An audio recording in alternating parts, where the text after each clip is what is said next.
Apple recalls MacBook Pro. But not for the reason that you might have thought. But before we get into that today, how about the weird guy sitting over there? Cut to it. Kirk, show him. That, ladies and gentlemen, is Jack. Yeah, he took Willie Doo's spot. He booted him out, kicked him out. He said, you're having too much fun over there. I'm going to sit in that chair because I can do what you do better. That's the conversation we had before the show started. All right, I beg to differ, to be honest. I'm a big Willie Doo fan. And quite frankly, I think it's rude what he did. But we'll see. Yeah, Will's at a cottage right now, so he couldn't be here. So far, that's the truth. So far, batting 1,000 there, Jack. So I'm no Will. I'm not trying to say I'm a Will. There's only one Willie Doo. You're just a Jack. That's it. But hope. What do you guys think so far? How are we doing so far, guys? You're wondering why I'm not on camera very much. All right, so yes, Apple recalls MacBook Pro, not for the reason you thought. We've talked so much on this channel about the keyboard situation on the MacBook Pros because I've been personally affected on numerous occasions, but this is actually about the batteries, and the situation seems kind of grim. If you have one of these MacBook Pros, you're going to want to seriously take them up on this recall because there's some overheating and potential explosion problems, a safety risk. It may overheat and pose a fire and safety risk. Again, one of the consequences of jamming these large batteries and other components that create heat into a very slim chassis, as you've seen on the MacBook Pro. So this just adds to the laundry list here of issues with the MacBook Pro. Not to say that other manufacturers don't have issues with their laptops. Of course, Apple, a very high-profile manufacturer, when stories like this just travel further when it comes to them. So the devices that are affected are 15-inch MacBook Pros with Retina displays sold between September 2015 and February 2017. So that's quite a few MacBook Pros affected. Apple will be replacing your battery for free on any eligible laptop within that range. So if maybe you're a bright side kind of person, you get a fresh battery, full battery cell in there, a little advantage to you. Of course, it's a hassle. You're going to be without your device for a while. Now, the battery issues, according to Wired, may very well only apply to a limited number of laptops, but that's what Apple says every single time something goes wrong. Remember with Bengate, AntennaGate, Anygate. What was the other gate? Watergate. Well, you're talking about Richard Nixon. Mm-hmm. So Jack came here to bring the politics today. Well, there was a gate recently, right? No, not another. No, man, it was another one. They're like, it's just a couple of devices affected. The keyboard. But that wasn't even a gate. I don't know if Butterfly Gate, maybe. But, yeah. The original gate, Watergate. Which is just a place, right? It's a hotel, yeah. It's just a place. But then everything became a gate because of the name of that one place. Mm-hmm. Anyhow, yeah, so a couple of gates. Every time it happens, though, it's the same thing that goes down. It's the exact same response. You have Apple haters that want to celebrate, like, told you so, I hate Apple. Then you have Apple defenders that are like, this is overblown. How dare people take advantage of this situation and blow it out of proportion. And then you have Apple themselves that come out and say, okay, look, it is a problem, but only 6 devices are affected. Yeah, they want to like toggle it, scale it all the way down. They're like, a couple of devices are affected. That's it. That's all it is. So it's kind of predictable at this point, but it is worth putting it out there into the universe when there is a recall of this nature, especially one that could pose a fire safety risk. I know a lot of people, Jack, maybe you're one of these people, you go on your laptop in the evening in bed. You ever done that before? Yeah. Yeah, of course, right? Mm-hmm. Imagine the thing, you lay it down under the covers, it catches fire. That's a disaster. Guy like you? Well, it could warm up under the covers. It could be cozy. It could be just like an electric blanket. Mm-hmm. Unintended aspect, unexpected feature, in fact, according to Tim Cook. New feature. Blanket Also warmer. functions as an electric blanket. Place it under your blanket as long as you have a Retina MacBook Pro between September 2015, February 2017, and roast some marshmallows in bed. That's Jack, ladies and gentlemen. So making a real case for yourself here. You know that? Well, I'm gonna do that later. So. Oh, all right. Later on. They sell a lot of laptops. 18 million Macs were sold in 2018. So don't underestimate the scale of a recall like this. That's a lot of laptops traveling back to the Apple store. So keep that in mind. But it is a laundry list now. June 22nd, the free keyboard repair program, which is ongoing still now. Even for a laptop you buy today, the keyboard's not really fixed. You had battery replacements for a faulty 13-inch MacBook Pro, June 27th, November 12th. There was a solid state drive replacement program. I guess what I'm trying to tell you is if you have a MacBook Pro, check your serial. You can do so. You can go to Apple's website and see the date that your device was purchased using your serial number and see what you're up for. See what kind of repair program is ongoing.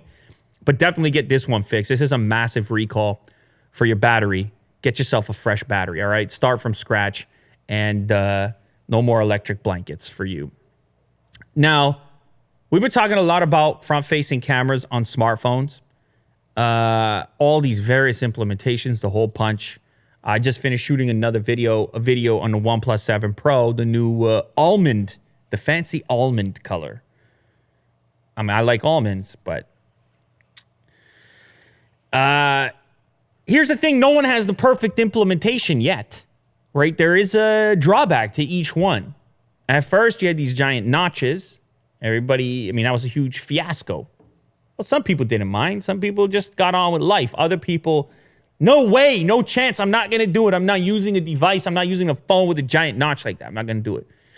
So you had the smaller notches come along, right? The little teardrop looking things. Then you had the hole punch that Samsung brought and sold a boatload of Galaxy S10s. And of course, now we're in the era of the motorized pop-up camera. That's the 7 Pro thing I'm dealing with. I said in the video upstairs on Unbox Therapy, I don't really care that much because I don't use the front-facing camera, so I'll take the motor, even with the potential drawbacks. Like I said, nothing's been perfect to this point, right?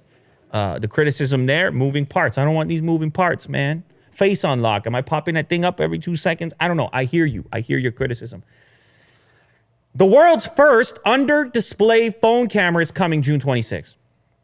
All right, so you can all just chill. It's over, right? The game is over. We talked about this.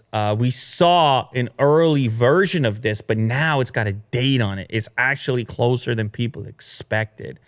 And apparently, it's not going to have any of the expected drawbacks. Like people at first were like, well, the camera quality is going to suffer because it's like underneath the display. Apparently, that's not the case. So Oppo, they're the company, it looks like, that's going to bring it first. They brought the motorized camera, right? I guess that was Vivo, technically, same brand. Now they're bringing, wait, was Vivo first? That was the Apex. Yeah. They did it first with that prototype. Now they're going to be the first to bring the under display, which is the optimal, ultimate end game for front-facing cameras and hidden cameras in general. You see what's going to happen now, Jack? Is every screen you're looking at, you're going to have to wonder, because the technology exists now, is there a camera staring back at you that you can't see? See, it's going to be in your television. It's going to be in the mall when you're traveling around doing your shopping.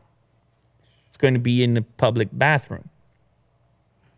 Yeah, that's not good. I could sense a guy like you wouldn't like something like that. Could make you nervous. On the bright side, I feel like no one's going to get away with anything ever again. You know, this technology, honestly, it opens up, and of course, in the most immediate sense, it saves your smartphone from having a notch on it or a motorized camera. But long term, it's really interesting tech because it means that all displays become cameras. And like Jack says, all of a sudden everyone's going to behave, fall in line. You'll never know what you're looking at. Every display's looking back at you. You're looking at the displays looking back at you. Well, you can imagine a creepy Black Mirror type of scenario in which all the TVs in people's houses are watching them watch what they watch. And then like analyzing the micro movements in the muscles in the face for some next generation type of retention metrics where they're like, oh, I saw his eye muscle twitched when this happened in the thing, so give him more of that. That means he liked that. That means he liked that. And then when you're a little scared, they know because you're being analyzed and mapped and tracked. So yeah, we can go to creepy route. But in the meantime, it's all fun and games. June 26th, MWC Shanghai, we could be done with notches forever. Now the argument goes out the window with the exception of the advanced face unlock Google's going to be doing in the next Pixel. I said that in my Pixel 4 rumor metal slab type of video. That seems to be the indication. They're going to go the iPhone route with a more advanced face unlock instead of the elimination of the bezel completely. I'm not sure it's a good move. The fingerprint functions and you get more display this way. Screen to body ratio, as we've talked about before. I think this is the ultimate implementation for most people. Now, I should let you know that it remains to be seen if Oppo is going to be showcasing a commercially available product on June 26th or if they're going to be showcasing a prototype. That's possible as well. Based on the artwork here, I'd say it's got to be real close. If it's not commercially available, I think it's going to have to be commercially available very soon. And like, if we're just basing it on track record, they've been pretty quick from showcasing even a concept phone to an eventual phone. Like, I was blown away when I finally got the real version of the Apex, which was the NEX, I believe it was called. And it was like shortly after they had showcased the original version. So right now, Jack is showing off in a video here because he's doing such an amazing job of Willie Doo's job. In fact, Willie Doo, watching this, is going to be a bit nervous, in fact, watching you pull up this clip right now because it was just the timing of it. It was very smooth. You didn't even say anything. You just brought the clip up. So Willie Doo, he was relaxing at the cottage up until this point in the show. I could see him doing this, no problem. So No, I don't know about that. We're going to have to wait and see. We're going to see. Maybe the audience can tell us if Willie Doo is capable of that. Anyway, Jack is showcasing this in-display technology. I'm not sure if this is the Oppo one or the Xiaomi one. They're both working on it, and there's a race. It's like every single one of these technological innovations results in some kind of race, which is healthy and pushes things forward, right? Like, that's competition. It's a beautiful thing. So Xiaomi's going to have theirs soon, but Oppo has a date. So they're likely going to beat them to the punch June 26th. Or who knows? Maybe Xiaomi's going to move everything up, and then June 26th, they're doing it as well. And we're going to have physical products with these things. You know I'm going to have it first. I'm going to have it as soon as I possibly can so I can showcase it. We can do the beard hair test, you know, underneath the in-display front-facing camera. What a time to be alive, Jack. Some people get upset with me if I don't get around to that. So, 2019, Toronto Raptors are champs. In-display camera staring back at you, micro movements in your muscles. Who knows what you're into? Scary times. That's right. All right, next up, this whole situation with the trade thing, Apple, iPhone, China, US, Taiwan moving into the picture more and more frequently and very interesting from my perspective. Foxconn founder calls on Apple to move iPhone production out of China. It's been something we're getting hints. It's been hinted mostly at this point. Some Foxconn executives originally had suggested a percentage of device manufacturing to move outside of China. Apple themselves asking suppliers to mull over the idea. What do you think about the word mull, Jack? You ever mulled anything? You ever mulled over a decision? You're mulling right now. Mm-hmm. I'm mulling right now. You're mulling. But this is just a straight up, to the point statement. This guy, a powerful dude. I don't know how you say his name. Terry Gou. Gou. Maybe I'm saying it wrong. Someone can correct me. But Terry Gou, he says that he has urged Apple to move production out of China. Now, here's where things get a bit squirrely. This is the type of guy who could do something like this for real. He is Foxconn, although he did step down recently. I'll get to that in a minute. These are not words coming from some like industry analyst. This is coming from the guy whose company makes every single iPhone, right? It's incredible. Now, what's important to know in this situation is that this individual, Terry, he's got political aspirations. We had to picture him recently when people thought he leaked the next generation iPhone, but in reality, he just had a case on his phone. But at the time, he was wearing, like, he was at a political event, in fact. There you go, right there. You can tell from the hat. This is the man we're talking about. So he has actually stepped down from his position at Kauai, which is called locally, that's, of course, Foxconn, in order to run for president of Taiwan. You see how everything gets political here, Jack? And so him making a statement like this, you could say, okay, that's just tactics. You could say he's trying to get in the favor of the Taiwanese people. Possibly. Could be a move. You come and you say, look, Apple, I urge you, all production Taiwan. What ends up happening there, Jack? You employ people in Taiwan. You build a factory, people get jobs. Voters love that stuff. There's money coming here. So he goes, he says that. It's kind of like Trump, we're going to bring the jobs. Mm-hmm. Vote for me, I'm going to bring the jobs. This is a guy who can actually do it based on his track record, based on the company he's aligned with. And then he's got the tariffs working for him as well, in which case he can say to powerhouses like Apple, here's the reason why, right? Because, and to the end user, to the customer, here's why this is good. You can avoid the China tariff. This thing is heating up. It's getting political. In this case, it's directly political. Here's his quote. I'm urging Apple to move to Taiwan. He's the largest shareholder, by the way, in Honhai Precision Industry Co. I think it is very possible, he said, without elaborating. Taiwan, man, gearing up to really absorb the proceeds of this trade. This scares me, though. What are you scared of? Well, China's not going to go down without a fight. No, they're coming for you. Yeah. They're like, Jack, you're sitting there, you're showing these articles, we don't like it. Yeah. We'll get rid of you. You're no big deal. Of course, we're joking, folks. Relax. No, you're right, though. It's tension. Yeah. It's absolutely tension. There's a lot of history at play as well. They come across as so competitive, like they're not going to lose. They're, Yeah, absolutely. They're going to do whatever they can. Absolutely. I mean, that's the free market mindset in general. Is you're not going to go down without a fight. You're going to compete. Mm-hmm. And it turns out, man, like this whole situation has blown up out of proportion here in a way that I don't think anyone expected. It started with Huawei, of course. Apple, I think, is the next big piece in this conversation. What ends up happening with Apple will have a massive ripple effect on the whole industry. And if this thing ends up happening, if Terry becomes president and moves all Apple production to Taiwan, holy moly, there's gonna be some fallout. That's definitely the case. That's for sure.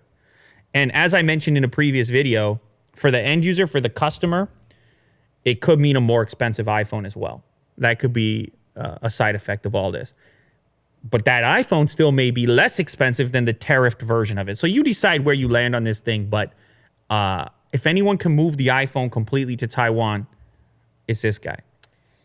Yeah, he's got 1 million migrant laborers in China right now. Yeah. 1 million. Imagine that. 1 million laborers all without work. Yeah, I mean, it's a crazy. There's not a lot of people that can pull that string. Mm-mm. Not a lot of people. Did you hear about this, Jack? This is such a weird one. Influencers' surprise engagement blasted as fake over leaked sponsorship pitch. This is such a weird story, man. I saw this headline this morning, and you know me, I got to keep up on what's going on in the influencer space because it's affecting so many. It's aligned. It's inside of social media, which is inside of technology. It's very futuristic. This one, the headline, I was confused. I saw the headline. I'm still like, I don't really know what they're telling me happened here. Of course, doing a little more reading, I figured it out. This influencer, okay, the account is called, what is it? Fashion Ambitionist, around 200,000 followers. This guy, her boyfriend, I guess, proposes to her. publicly on social media. She puts the proposal on the Fashion Ambitionist account. Okay, fine. I guess it seems kind of normal. I don't know. This stuff happens on social media. People propose. She posts it. Her caption, what is happening? This guy says, oh, you know, we're not traditional people. We're going to have a fancy wedding, and so on and so forth. But then a document gets leaked. All right, this is where things get spicy. This is where Jackie perks. His ears, they perk right up. You see, he's perking. That's what Jack perking looks like. This PDF gets leaked. A kind of, what would you call it? A deck, a pitch deck for the wedding that hasn't happened yet, for the trip, the hashtag Love Ambitionist. A one-of-a-kind proposal experience for a one-of-a-kind female ambitionist. And this pitch deck was sent to would-be advertisers, brands that could align themselves with this proposal and wedding experience, but it hasn't happened yet. And she claims she doesn't know anything about this. This summer, Marissa of Fashion Ambitionist will be pulled into a surprise adventure created by the center of her life, Gabriel. He will remotely ask her to take an unexpected and sentimental journey to him, a journey that will encompassing many familiar... Was that a spelling error? I don't... Many familiar stops along the way that offer their own unique gifts. So it's a pitch to sponsor this experience on her Instagram account, of which she claims to have no knowledge of the pitch deck, that it was an actual surprise. You see what's happening here, Jack? She's saying this still today, that she doesn't know what went down exactly. Now, it's important to know, is in this business. She works in marketing for Goop, I believe, which is Gwyneth Paltrow's blog. She has one Instagram influencer and Goop executive. So she's an executive, I believe, on the marketing side for Goop. So she knows about this stuff. She has the connections and contacts. I don't know if her husband does. I guess it's possible he does this without her knowing. But imagine her finding out after the fact that he tried to market and sell their proposal marriage experience without her knowing. How could it be a surprise? How could she not know about the deck? Unless someone's trying to sabotage her. But then what a weird, elaborate sabotage. It is such a bizarre story, but it just feels so futuristic, doesn't it? Do you think this is the first time an influencer has gone to a brand for something like this? Like, I feel like this must happen. Yeah, no, that honestly, once I started to sift through the details, I thought to myself, you know what? This feels like a futuristic approach to all kinds of life events. Like, oh, you know what? Me and my girlfriend decided that we're going to create some content traveling to these 6 different cities, and here's the pitch. Like, once you start commodifying your life and your experiences, what's for sale and what's not for sale? Right? And what's more for sale in this community than the wedding or proposal? Or that's the top of the food chain for this type of stuff. Now, the weird thing is she's got 200,000 followers. I mean, it's not nothing, but it's also not massive. It's not like a crazy number. So what were they expecting brands to cover on this deal? Like, how would these sponsorships look? I mean, it's all so confusing. If you look at the deck, you'll see that it identifies certain Instagram stories that would be available for alignment. But it's a pitch deck. It's essentially saying, hey, we don't really know, but we're looking for brands to get involved with us. He's mapped out a journey to the most beloved. Oh, look at this. Along the way, with the help of Marissa's most beloved brands. What does that even mean? Yeah. You're taking the romance completely out of this whole situation. Like, usually what's happening. Romance? You know what I mean? It's dead. Exactly. Romance is dead. Look at it. Gabriel will be releasing videos via Instagram to guide the experience. Hashtag. But you want to know something, Jack? I'm going to take a different angle on this. Are these people just being honest? if you go to the Instagram Discover page or the YouTube home feed and it's like proposal, oh my God, and it's got 10, 20 million views. Didn't they do that same stuff just behind the scenes? Didn't their deck not get leaked when they were sitting there thinking, I'm gonna get 1 billion views on this? I'm about to propose for 1 billion. Didn't they already commodify their thing? Wasn't the romance killed in that? For sure. You know? Yeah, is this exactly? Kirk says, "Is this behind others like Kim Kardashian?" I mean, Kim Kardashian, that's an enterprise. It's a whole team behind those things, But I think people, it starts. You watch shows on TV, Bachelor, things like this, and it becomes normalized a little bit. Like, okay, you're videotaping this whole thing. You're making money from it. They have sponsors. Why can't we have sponsors? Yeah, we're getting married. They're sponsored by Diet Coke or whatever.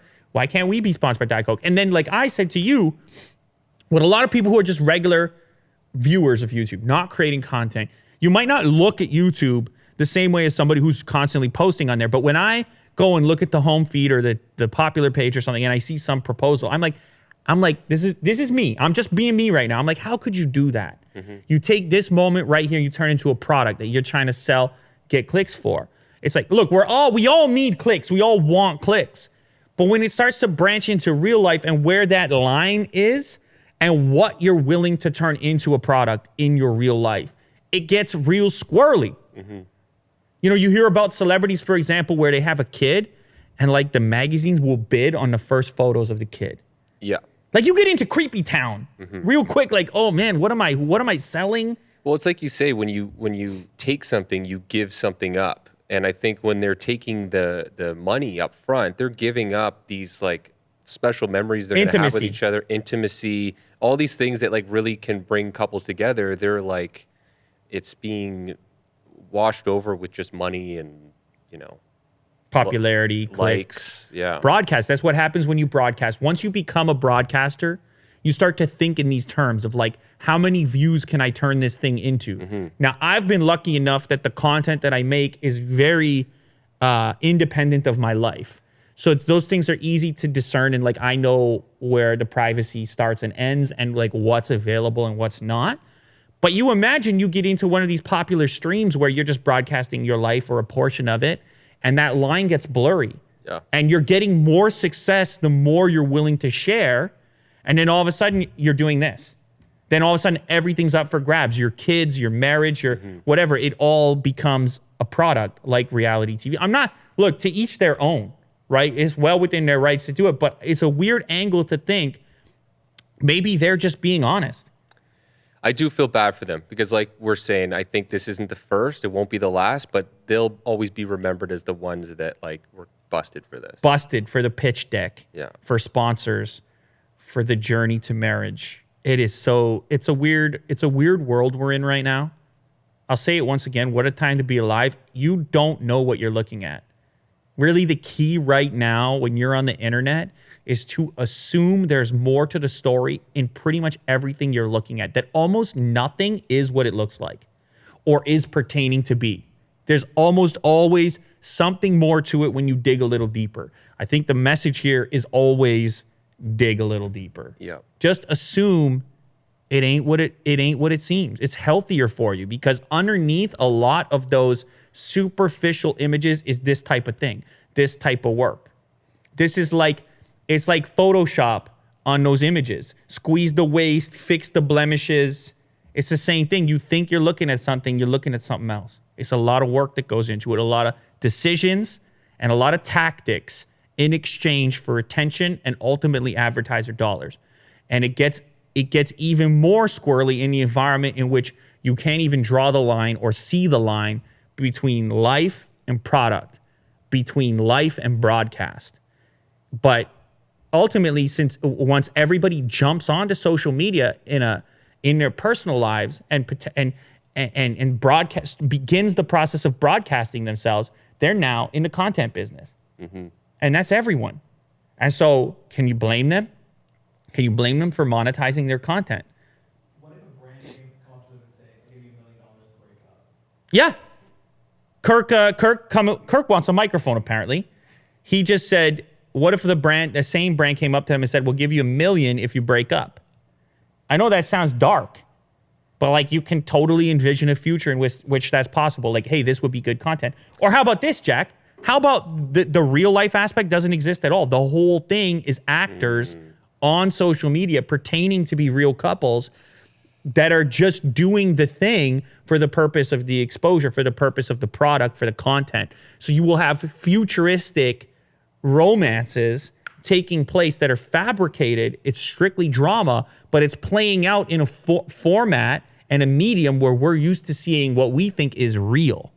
Yeah. See what I'm saying there? That's scary. It's There a it scary is. thought. But I feel like it's already kind of happening with celebrities. Like on a subconscious level, like, do you think that some of them get together knowing Yeah. that it's going to increase their brand? Yeah, I was making a joke about this the other day, actually, after hockey, when we were talking about the Beyonce thing. I'm like, at that level, it's not a marriage, that's a merger. It's two companies, corporations merger. coming together. That ain't a marriage, that's a merger. Yeah. You know, because it's too much at play. It's all the mechanical pieces that come into it, all the considerations. You're in the people business, man. In the highest level of celebrity, you're in the people business. It's like people are like real estate or stocks or whatever. It's a commodification of the individual, of the human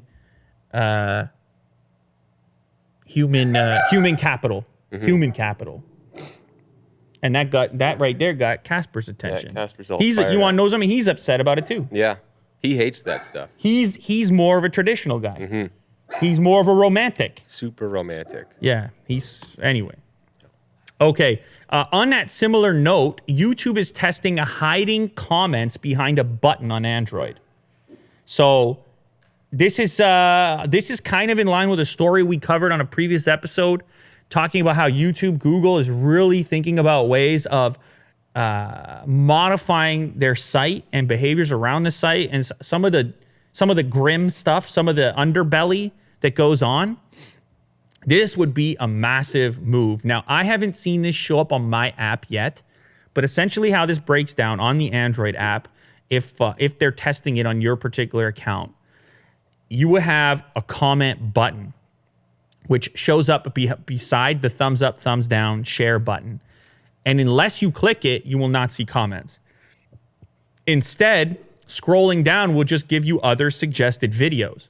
Now, you could say, hey, they're not trying to clean up anything. They just would rather you click on another suggested video than get stuck in the comments, because then you're going to watch longer and then they can show you more ads, right? You could say that could be the motivation. I think it's part of the motivation, but I think it's also a safer move from their perspective, because you can't control the comments. The comments are nasty. They have been nasty. You've seen a lot of websites minimize the exposure of the comment section because it gets dirty down there.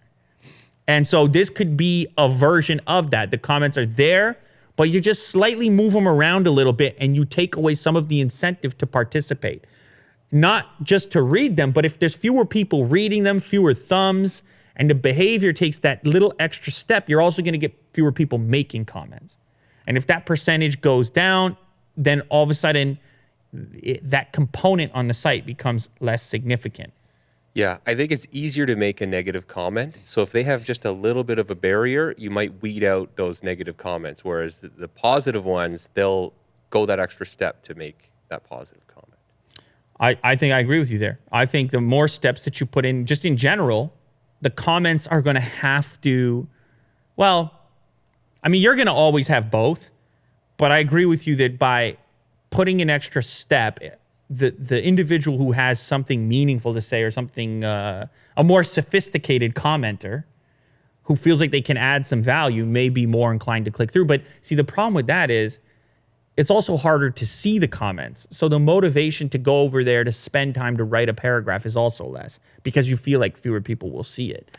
So I just think the whole thing would be diminished, and commenting would become a much less important component of the YouTube experience. Because Jack, right now, you open up a video, you scroll down the comments. It's just like part of the habit.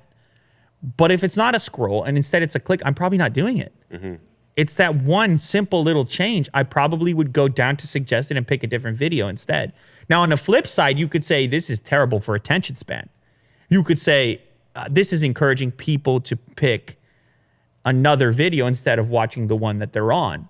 But YouTube has already been doing that for a long time. Of course, on mobile, there's less real estate to work with. So you have to really think about how you're going to utilize the real estate that's available. On the desktop app, you get both. You have the suggestions on the right and you have the comments straight below. I can't say I hate this idea. I like it. Weren't we watching a video from a video platform from China yesterday that had the comments going across the video? Yeah, on Bilibili. Yeah. Like that's it's wild. The exact opposite of this idea. It's wild. Yeah, we were watching a Chinese video site yesterday, and the comments would stream across the actual image of the video while it's playing. Very invasive. And when it comes to attention span, I feel like that is just feeding into that. Like people can no longer just watch the video. They need to have all these stimulations at the same time. Real-time reactions and so forth. So, you know what? I don't mind this idea. I'm not a commenter in general. Like I'm not going around YouTube leaving a bunch of comments, so maybe it affects me less. But the idea of putting that slim little barrier just to give you that second to say, do I really want to say that? Do I really want to leave that comment? I think some people may bump into their better judgment because of that. And just in general, I think that the video gets to live its own life a little more than having this really prime real estate under the video kind of color the video itself.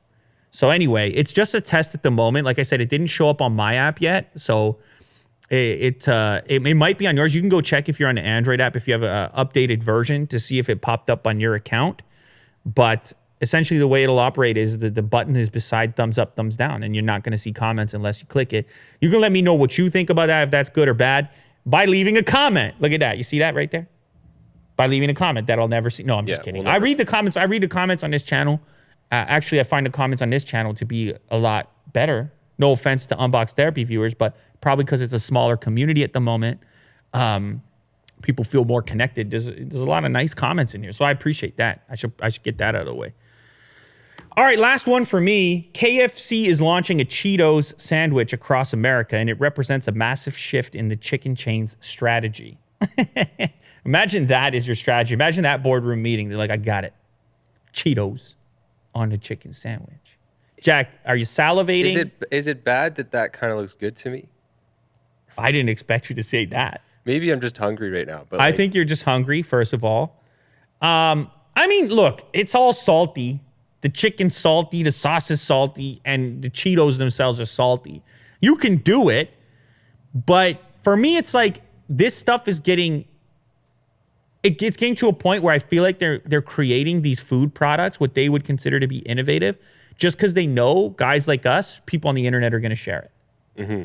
They're going to go, it's so crazy. I got to, people are going to go on Instagram and be like, I got the Cheetos whack job thing. And their friends are going to go, oh my God, like it's shareable. That's a shareable thing.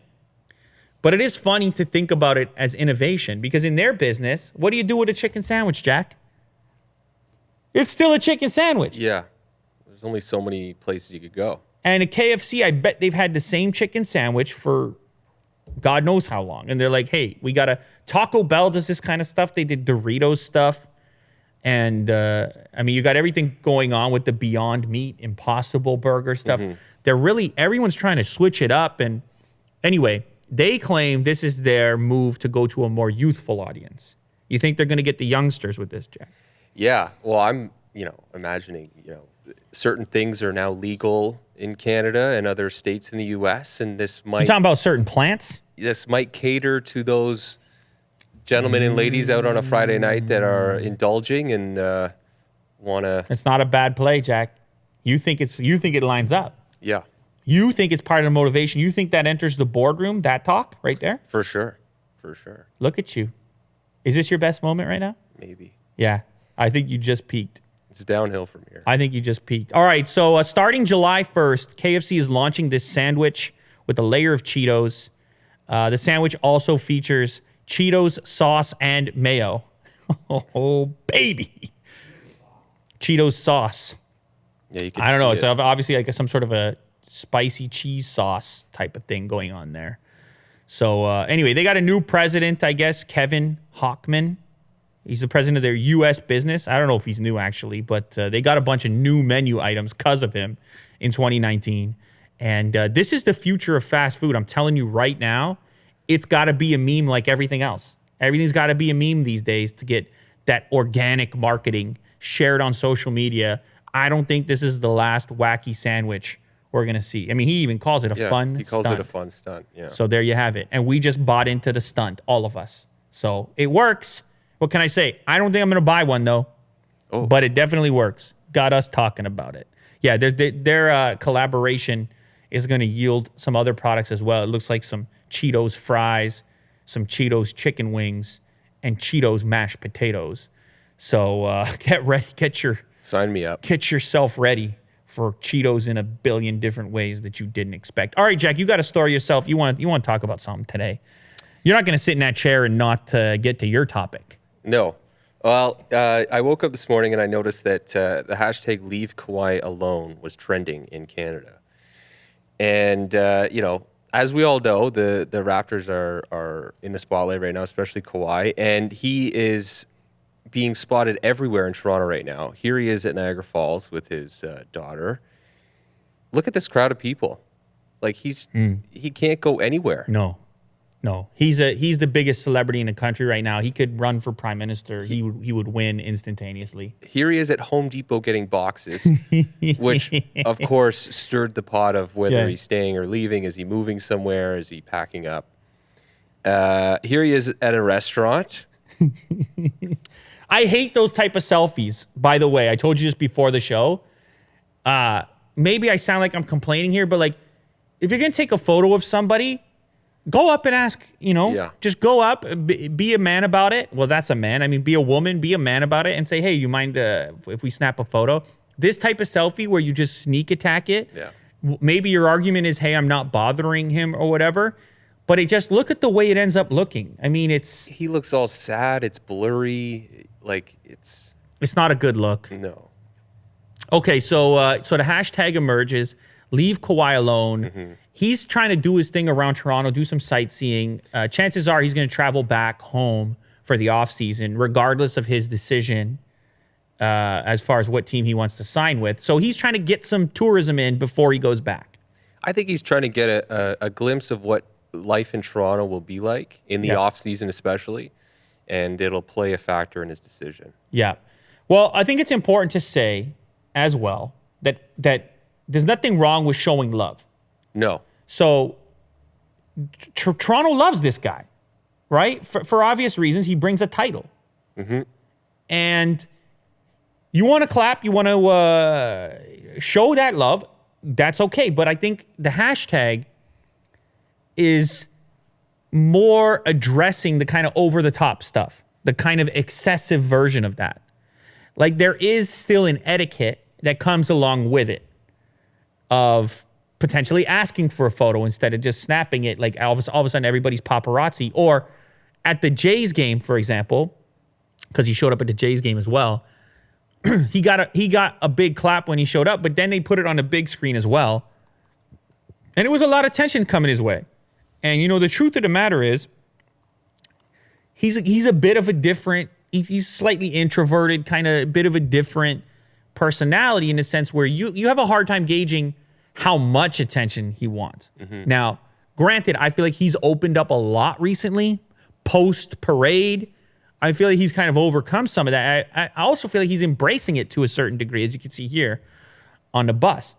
So it's hard for us to know, Jack, how much he likes or doesn't like it. If you saw him at the Jays game, like, I'm sure he doesn't like the box pictures. I mean, that's obviously very weird. He's at Home Depot just trying to buy some boxes over here. But at the same time, I think he's a smart guy. I think he probably understands here what's going on. People it's a lot of love. Mm-hmm. So I hope he understands that. But I also understand the hashtag as well, which is like, basically, it's not leave Kauai alone completely because that would be impossible. But it's more bring some class, know some etiquette around it, give a little bit of space. Mm-hmm. Yeah, don't be the reason that he doesn't sign here. Right. Don't go overboard. Just don't be obnoxious in general. Not even just in this particular subject, but just in general, right? Mm-hmm. Be cool. Be cool about it. Because it's still a person at the end of the day. It's not it's not an attraction. It's not a walking attraction. It's still a person. They got to ingest all of this and like go to bed at night and have a family, and they got to eat with their family, and they got to go. And this is one area where I feel like people are like, yeah, but they getting billions of dollars, so I don't care. It's like, no, I'm talking about how you represent you. Yeah. I'm not talking about them. I'm talking about your own class, your own setup for how you behave. That's the thing you can control. And I don't know if it's a fair comparison, but like any circumstance I've been in which there's a celebrity or something like this, I'm thinking as much about how do I want to carry myself in this moment. Yeah, exactly. As, oh, wait, how should they treat me? Mm-hmm. What do I deserve? Like I'm doing the two things, just like any relationship in life. Like, how do I want to carry myself? How do I want to approach this situation? And I think if Torontonians do the same thing, it's going to be good results. Yeah. Yeah. Like, put a mirror on yourself. Like, how are you behaving right now? Exactly. And are you proud of that? Exactly. Like, don't just live through your phone and assume that's where the real world lives. It's like, no, it's right in front of you. This is how you're behaving. Yeah. You're a grown man or woman. And flip the lens around back on you.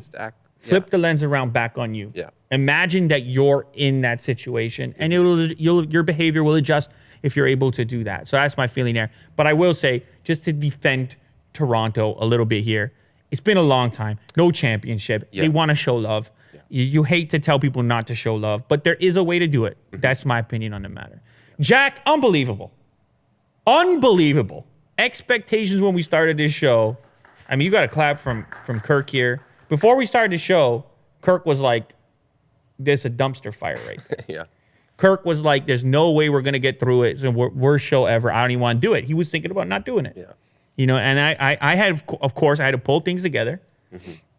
I had to, get this train back on the rails and say, you know what, guys, we're going to make the best of it regardless. Mm-hmm. And so if you guys want to click the extra button to open up the comment section, just to show Jack some love, because much like Kauai Leonard, he loves the love. I do. And in the Toronto area, it's really two guys getting a lot of attention right now. Mm-hmm. It's Kauai Leonard, it's Jack. I don't know, they're flipping back and forth in terms of how much attention. Yeah. So anyway, he'll take the love regardless. He'll even take the weirdo selfies. He'll even, when he's at a restaurant. So maybe he won't. I don't know, based on that response, I think. No, I'm okay, he doesn't want any. There's of it. no I line apologize. you can't what have I cross done with here? me. What have I done? Okay, don't. Yeah. You can cross any line you want. We're going to leave that one right there. Mm-hmm. Anyway, I don't know if Willie Doo will ever be back after this. I guess it's up to the audience. You've got to vote right now. Are we going to continue on with Willie Doo, or did Jack just steal the thunder? And is he the new point guard in town? Come on, let's not do this. Will is going to be back on Monday and keep doing what he's doing. I don't know. I'm going to let the people decide. It's the only fair way. This is democratic. All right? There's no replacing Will. Let us know in the comments, Jack or Will. You can cut it there.